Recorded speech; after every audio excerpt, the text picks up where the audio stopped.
Hello, I am Sandy Nightpaver, the co-founder of Higher Running, and special guest today, somebody who's been with Higher Running for a long time now. And I'm just going to jump right to it. We have Higher Running coach Ray Nightpaver joining us today. And another very, very special guest is our positivity coach, Pacer, who you can see part of right now. Ray and Pacer, how are you today? We're doing great right now. It's cold and snowy today. Um, but it's also pretty out. So yeah, we're doing good. Pacer is just beaming with positivity right now. I'm She silly. does her job just by being present. Yep. Um, And if that's my lap dog. if you don't mind, I'll just jump right to the first question, which is, what made you want to become a coach? And also, like, if you don't mind, like, how long have you been coaching for? Because it's been a while now. I started with higher running. Um, what it was before when I was going into grad school. So it has to be what, 6 years now, I think. Yeah, Um, yeah, that's a good amount of time. Yeah. And so that was fun. Like, yeah, I was trying this question, like it has me thinking because I started, it was a great one. I always like we've actually coached like before we actually became running coaches. So I was thinking of that. I was thinking when I came on a coach with higher running, um, it's something that I wanted to do. It worked well with me going to school for being a therapist, and I also needed something really flexible because I was also out in the field quite a bit as a wilderness therapist. But it's funny, I started tracing back because I did a little bit of coaching for Coach to 5K program in Ohio. But before that, we coached in high school. We coached a girls' basketball team. So that like yeah brings me back a little bit, but I think we've always, well, I guess I'll speak for myself here. I've always had a passion for inspiring others and using sports, whether it be basketball or running, as a way to help, yeah, other people see their potential. I'm really glad you said that because I like we say 6 years of, or you said 6 years of higher running, but you definitely have more coaching experience than that. And all that adds up. Like, and you said you're right, we were coaching teams when we were in high school. So Yeah. it's been a minute since high school. So that's a lot of good coaching experience. Yeah, and I mean some of it applies in different ways. Like I'm also thinking like I've spent a number of years volunteer coaching for Girls on the Run, and that's so much about the mindset piece and the self growth piece. But then in terms of higher running, getting more into specifics with adults and training for races, like that's a little bit. I mean, it's all kind of come together in that way. Yeah.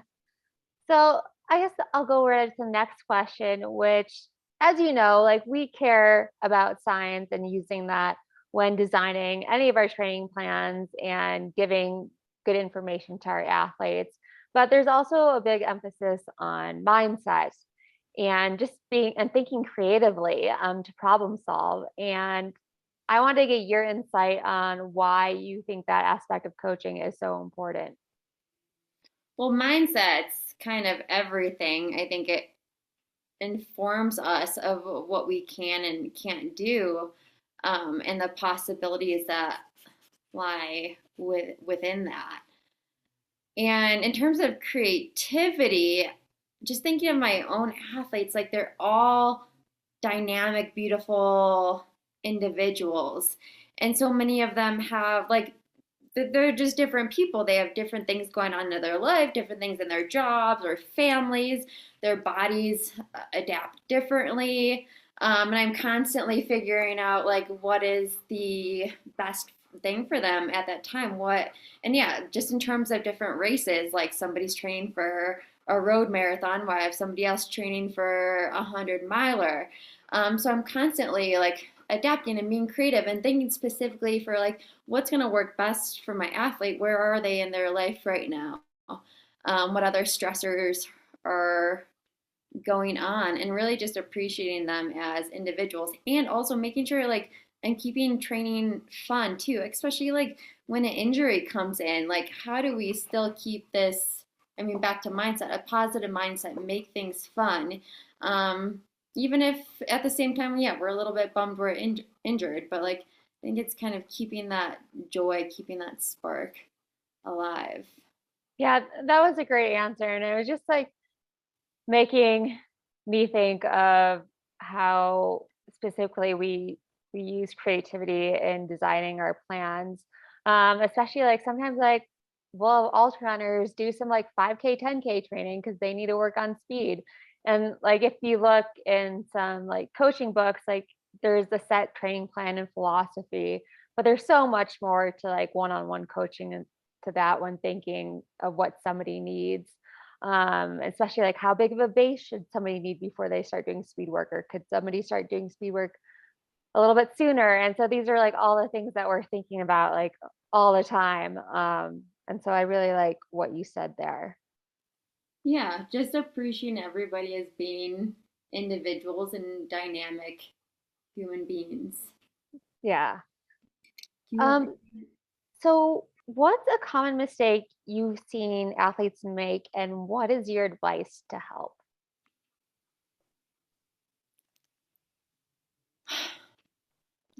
I think in general, pacer is, I mean, I guess there's specifics to this, but I'll generalize it.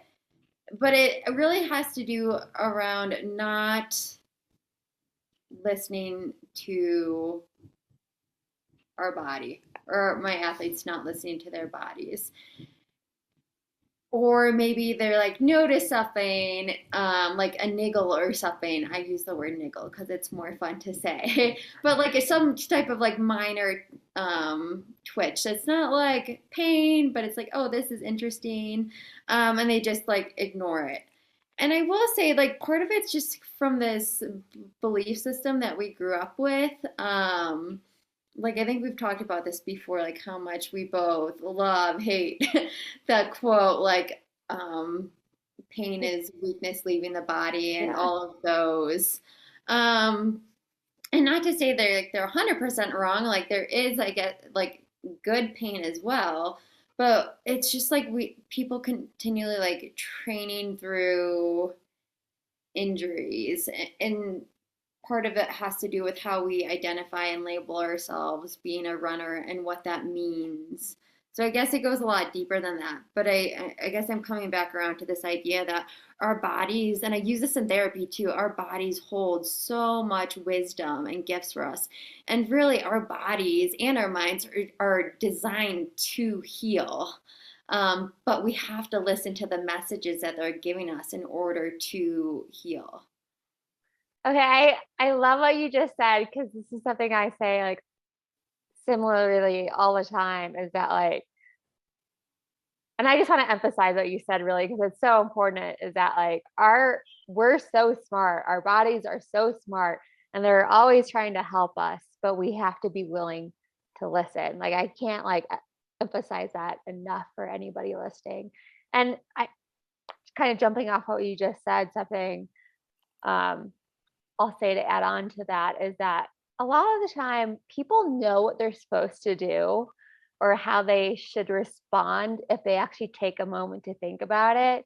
But so many people just skip taking the moment to think about or to really listen to the like inner guidance system. Like it's so powerful. It just you got to take a step back every now and then and actually listen to yourself. Because we do that for other people, but we so rarely do it for ourselves. So Right. yeah. And I will say like that's something like I continually like work with as a coach.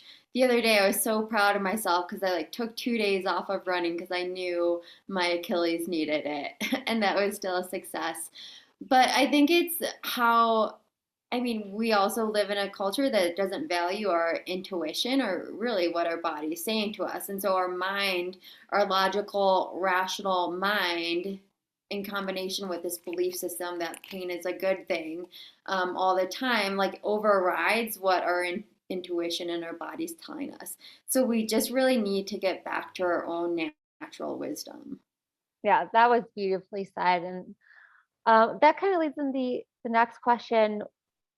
And I'm really interested to hear what you have to say for this. What have you personally learned from your bad races, or if you want to call them failures or not.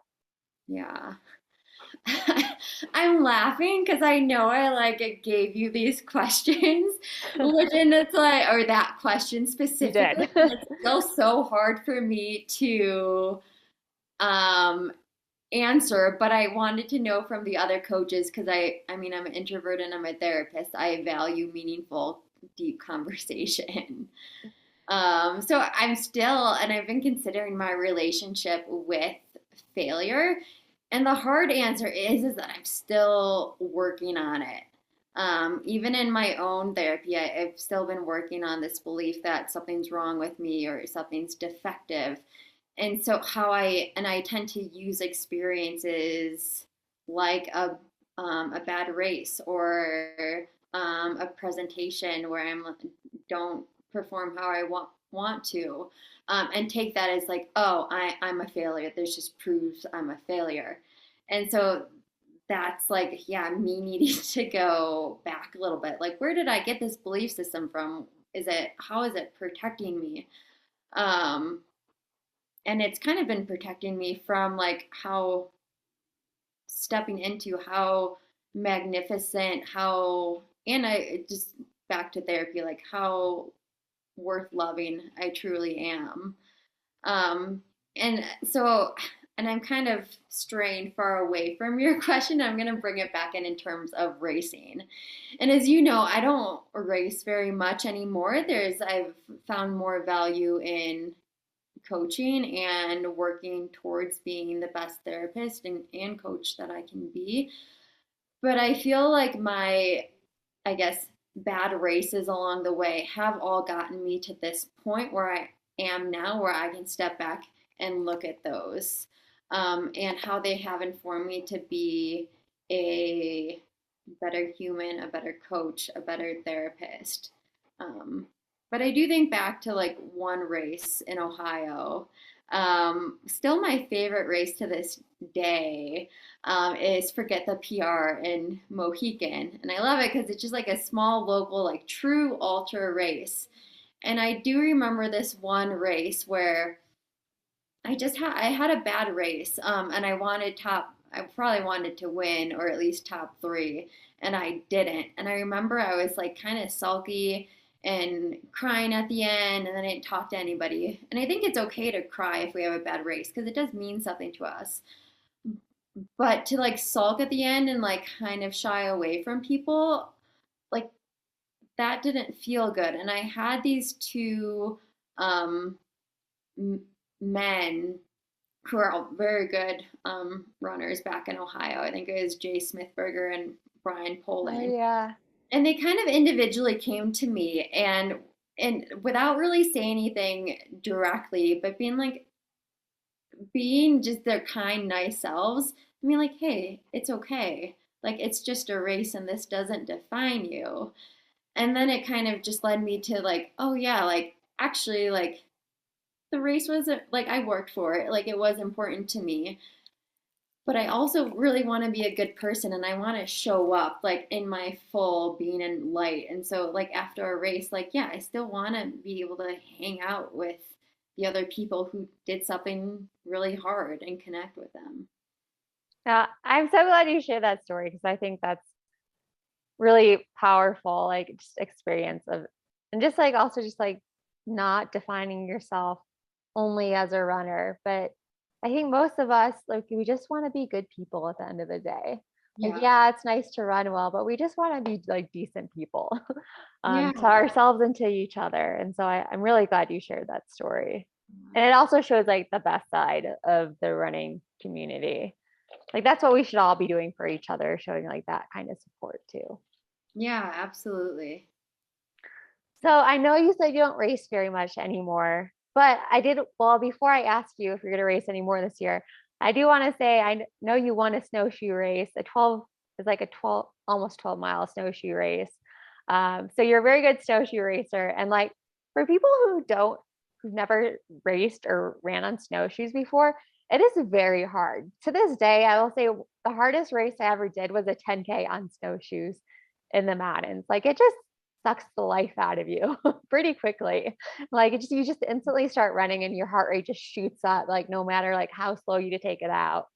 So like that is very impressive for anybody listening.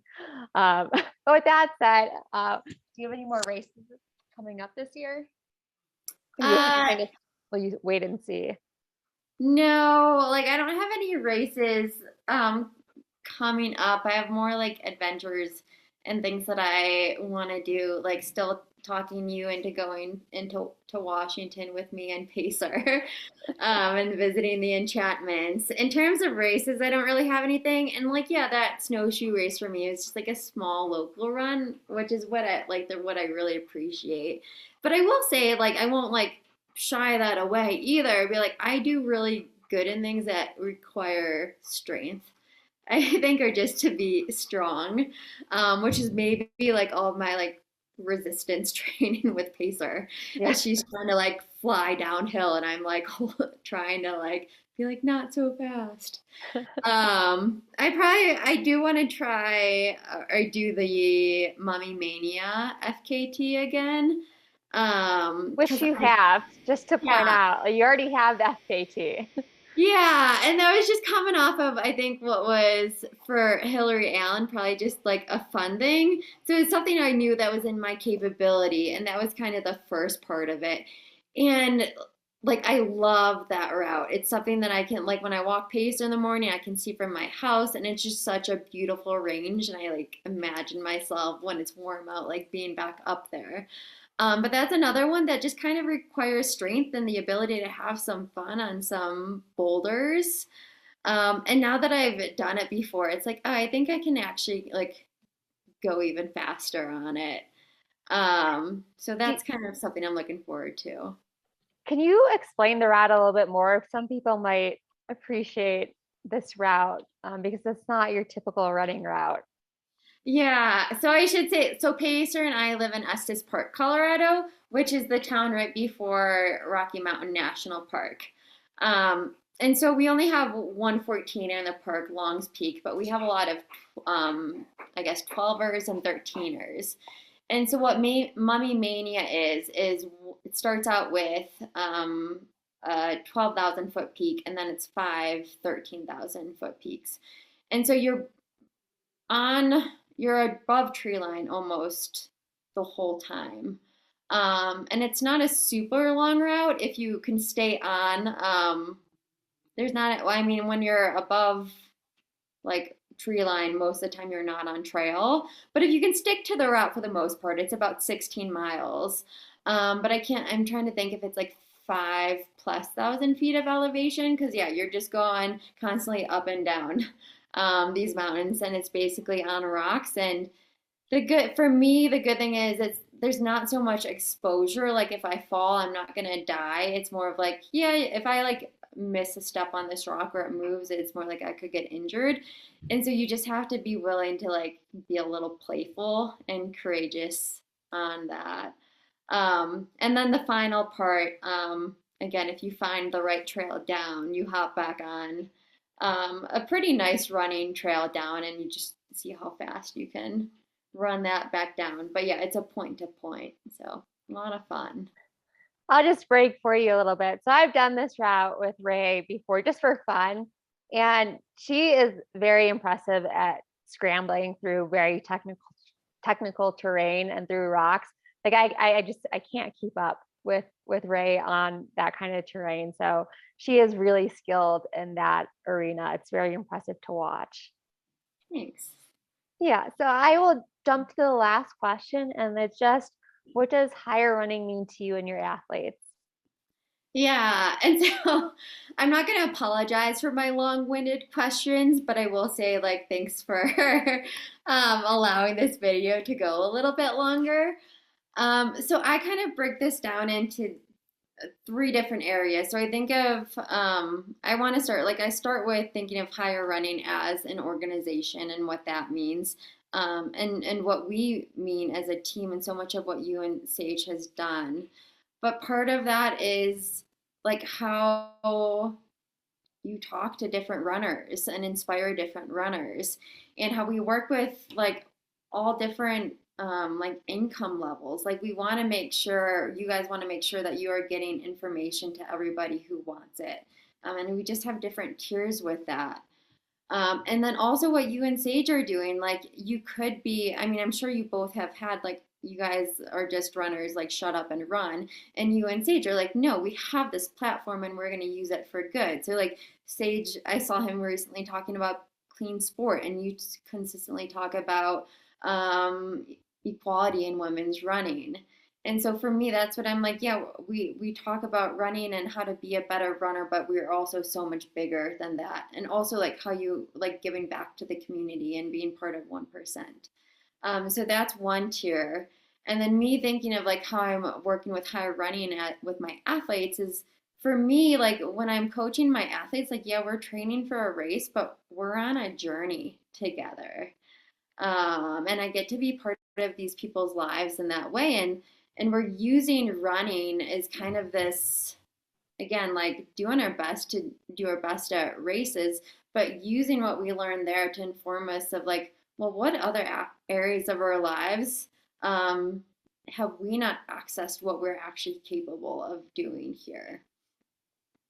And yeah, so kind of using running as this metaphor for life.